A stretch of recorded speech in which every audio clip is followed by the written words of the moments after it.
मेरे अंदर था कि मेरे को एक हू एम आई में इंक्वायरी करनी है, एक रियलाइज़ेशन के लिए या इस चीज़ के लिए आगे बढ़ना है। बट वहाँ पर मैं स्टेबल नहीं हो पाया, परमानेंट नहीं हो पा रहा सर मैं, हू एम आई पे परमानेंट कैसे हूँ? जब तक कि ये जो क्वेश्चन है हु एम आई, ये आपकी लाइफ में सबसे ज्यादा इंपॉर्टेंट नहीं हो जाता है, तब तक इस पे आप स्टेबल नहीं रह सकते। तब तक माइंड इस पे नहीं टिकेगा, क्योंकि माइंड को पहले सब जगह से फ्री होना पड़ेगा। माइंड कहाँ पे ऑक्यूपाइड होता है? या तो हमारे कुछ डिजायर्स होते हैं वहां पर ऑक्यूपाइड होता है, या कुछ फियर्स होते हैं वहां पर ऑक्यूपाइड होता है। हु एम आई का जो क्वेश्चन है ना, ये बहुत आगे की स्टेज है। In fact you can say that it is the last stage of human existence. सबसे पहले आ जाता है सर्वाइवल इंस्टिंक्ट हमारा। क्योंकि मान लो अगर आपको अभी 3-4 दिन तक खाना नहीं मिलता, भूखे हो, तो दिमाग में और कोई थॉट ही नहीं आएगा खाने के अलावा, सिर्फ खाना आएगा। सपने में भी खाने के सपने आएंगे, तो उस वक्त सिर्फ खाना ही इंपॉर्टेंट हो जाएगा। जब पेट भर गया है, बेसिक हमको खाने के लिए मिल गया है, और मान लो अभी घर आपका रेंट पे है, तो फिर दिमाग चलेगा कि यार अपना घर होना चाहिए, अपना घर होना चाहिए, अपना घर होना चाहिए।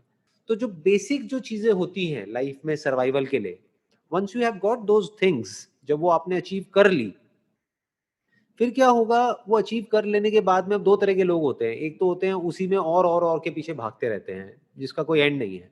But there are very few people, those are wise enough, वो कहते हैं कि यार, जो लगता था मुझे कि ये करना है, ये करूंगा तो सब कुछ हो जाएगा, अब वो सब कर लिया। अब मेरे सर्वाइवल की कोई प्रॉब्लम नहीं है, जो बेसिक मेरे डिजायर्स हैं वो भी पूरे हो गए हैं। अब और क्या है? और क्या है? क्या यही मैं करता रहूं पागलों की तरह? मान लो एक बिजनेस को एक लेवल पे ले आया हूं, अब क्या उसी को आगे और बढ़ाता रहूं, बढ़ाता रहूं, बढ़ाता रहूं, बढ़ाता रहूं? ये तो एंडलेस परस्यूट है। और एक पैटर्न बन जाता है वहां पे, जिस पैटर्न को हम रिपीट कर रहे होते हैं, उसी पैटर्न में गोल गोल गोल गोल घूम रहे होते हैं। तो do I want to spend the rest of my life in a pattern, in a set pattern, which leads to boredom, which leads to meaninglessness, which leads to a purposeless living? या फिर कुछ और भी है? तो जब कुछ और की बात आती है, तो आदमी कहता है यार, इस दुनिया में बहुत कुछ करके देख लिया, बहुत कुछ पाके देख लिया, बहुत कुछ घूम फिर के भी देख लिया, जान करके भी देख लिया।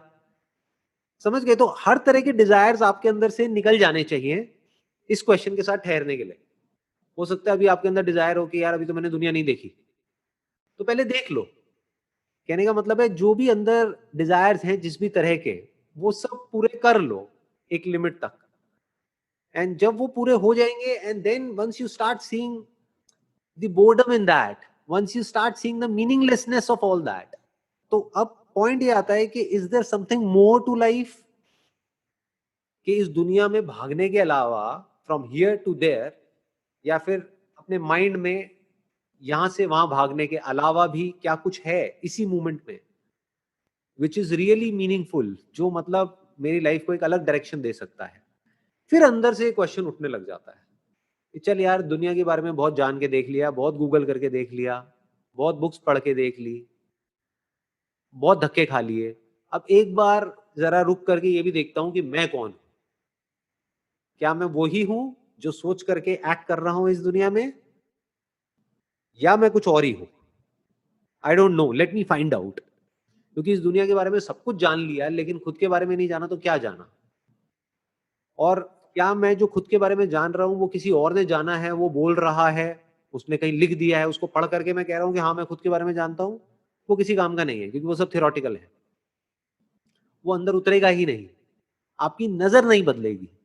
जैसे खुद को एक्सपीरियंस हो जाए ना, तो नजर बदल जाती है। जैसे कोई आदमी है, वो जला है, मान लो उसके हाथ में यहाँ पे जला है, तो उसको पता है जलने का दर्द क्या होता है। बाकी लोगों के लिए वो एक वर्बल स्टेटमेंट है। तो जो खुद जला है वही समझ सकता है जलने का दर्द क्या होता है। ऐसे ही जिसने खुद ही इंक्वायरी करी है और एक एक करके अपनी लेयर्स को हटाया है, पहले कॉन्शियस माइंड की आपको एक लेयर्स दिखेंगी, कॉन्शियस के अंदर बहुत कुछ चल रहा होगा। फिर वहां से आप और गहराई में उतरोगे, वहां पे आपको सबकॉन्शियस नजर आएगा। सबकॉन्शियस लेवल पे बहुत कुछ नजर आएगा। इतने तरह के फियर्स होंगे, इतने तरह की फीलिंग्स होंगी, इतने तरह के इमोशंस होंगे जो बचपन से आज तक हमारे अंदर दबे हुए हैं, वो निकल निकल करके आएंगे। फिर उसके बियॉन्ड कुछ नजर आएगा। फिर आप देखोगे, अच्छा इस सब के पीछे I am just there, untouched by whatever is going on at the level of body and mind. और फिर आपको इनसाइट्स आनी शुरू हो जाएंगी खुद के बारे में। और फिर धीरे धीरे आपको एक कनेक्शन नजर आने लग जाएगा अपनी लाइफ के हर मोमेंट में, अपने बीच में और इस यूनिवर्स के बीच में, और इस यूनिवर्स में जो कुछ भी है उसके बीच में। तो धीरे धीरे जो थिंकिंग हमारी, जो थॉट प्रोसेस है, वो एक लिमिटेड दायरे में घूम रही है, वो सारे दायरे टूटने शुरू हो जाएंगे। There be no boundaries of your thought. नहीं तो हमारा थॉट एक ही बाउंड्री के अंदर गोल गोल घूम रहा होता है, एक ही जगह पे गोल गोल घूम रहा होता है, तो वो सारी बाउंड्रीज टूट जाएंगी। तब अगर आप आसमान में देखोगे तो अब अगर if you looking at the sun, तो उसमें और खुद में आप चाहोगे भी तो फर्क नहीं कर पाओगे। तो इस तरह से चेंजेस आने लग जाएंगे। बट वो बाद का स्टेप है। सबसे पहले है कि पहले इस दुनिया में कर्म करके, इसीलिए कहते हैं कर्म की यही इंपॉर्टेंस है, कर्म करके जो अचीव करने लायक है वो सब कर लो।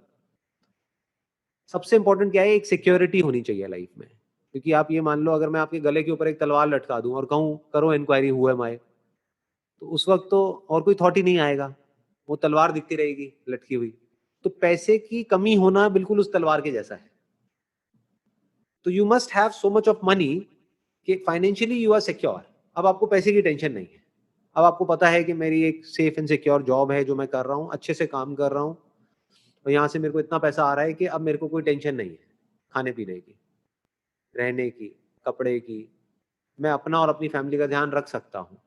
इन केस मुझे इस जॉब से निकाल भी दिया तो आई एम सो कैपेबल, मैं इतने अच्छे से यहाँ पे मैंने काम किया है, 1 साल 2 साल 3 साल जितना भी किया है ईमानदारी से, कि अब मैं कहीं भी और जाऊंगा तो वहां पे जा करके I will be an asset to that organization. तो अब मुझे कोई डर नहीं है कि क्या होगा। मतलब ऐसा नहीं आप काम करना बंद कर दोगे उसके बाद, जब ये इंक्वायरी शुरू होगी हुएमआई की, आप कहोगे यार काम तो मैं अपना 100% ही करूंगा। क्योंकि वो जो वहां पे आप 100% करोगे ना, जहां भी आप जॉब कर रहे हो, वो आपको इस हुएमआई इंक्वायरी में भी काम आएगा। क्योंकि यहाँ पे भी 100% एफर्ट डालना पड़ेगा। आधा अधूरा एफर्ट डालने की अगर आदत है, कोई आदमी आलसी है, वो अपनी जॉब में ढंग से एफर्ट नहीं डालता है, तो इस इंक्वायरी में क्या खाक एफर्ट डालेगा। somebody who is passionate about his work, तो वही पैशन वहां से हट करके यहाँ आ जाएगा। वही आदत जो काम को पैशनेटली करने की होगी, वही आदत यहाँ पर आ जाएगी। वो फिर इस इंक्वायरी को भी बहुत ही पैशनेटली करेगा, बहुत सिंसियरली करेगा, वन पॉइंटेड फोकस के साथ करेगा। और उसको पता होगा कि क्योंकि मैं अपना काम ढंग से करता हूं, जो भी काम आप कर रहे होगे, जॉब है, बिजनेस है, तो क्योंकि मैं अपना काम ढंग से कर रहा हूं तो रिजल्ट तो आना ही आना है। अब डर क्या है? क्योंकि जब मेरे काम में कमी नहीं है तो मिलने में कमी कैसे हो सकती है, कब तक हो सकती है? साल लगेगा, 2 साल लगेगा, 4 साल, आना ही आना है। तो एक तरफ से आपके अंदर एक फीलिंग आ जाती है, फीलिंग ऑफ अबंडेंस। आप समझ गए? जिसके अंदर ये फीलिंग ऑफ लैक है ना इस दुनिया में, कि मेरे पास में कम है, मेरे को और चाहिए, तो समझ जाओ कि वो ये इंक्वायरी के साथ में नहीं ठहर सकता। ये जो सेल्फ इंक्वायरी होती है, हु एम आई की जो इंक्वायरी है, इसके साथ ठहरने के लिए आपके अंदर एक फीलिंग ऑफ अबंडेंस होनी चाहिए। ये होना चाहिए, अरे मेरे पास तो बहुत है और बहुत आने वाला है, मेरे पास में कोई कमी नहीं है। नंबर 1। नंबर 2, मुझे कोई डर नहीं है। अगर आज मेरे पास जो कुछ है वो सब मेरे से ले भी लो, कोई दिक्कत नहीं है, मैं दोबारा जीरो से खड़ा कर दूंगा। तो अब आदमी का दिमाग इन सब चीजों से हट जाता है, फिर इस इंक्वायरी पे जाता है, और फिर ये इंक्वायरी धीरे धीरे जैसे जैसे गहरी होती चली जाती है, डीप होती चली जाती है, तो लेयर्स हटती चली जाती है, फिर बहुत कुछ नजर आता है, वहां पर एक अलग दुनिया नजर आती है, which is very different from this world. फिर आप अगर कहीं किसी पार्क में बैठे होते हो तो आपकी नजर औरों की नजर से बिल्कुल अलग होती है। यानी उस वक्त अंदर कोई थॉट्स नहीं चल रहे होते हैं, you just see it as one block. अभी हम कैसे देखते हैं कि मैं ये हूं, ये पेड़ है, ये गिलहरी है, ये आदमी है। अब आपको अपने अंदर ही ये सब कुछ नजर आने लग जाता है, ये सब कुछ मुझ में है, और जो सब टेम्पररी है, लेकिन जिसमें है वो परमानेंट है, वो इटर्नल है। उसमें जो कुछ आ रहा है, जा रहा है, वो सब टेम्पररी है, आएगा जाएगा, बनेगा मिटेगा। लेकिन जिसमें आ जा रहा है उसको दुनिया की कोई ताकत छू नहीं सकती, और जिसमें आ जा रहा है वो मैं हूं।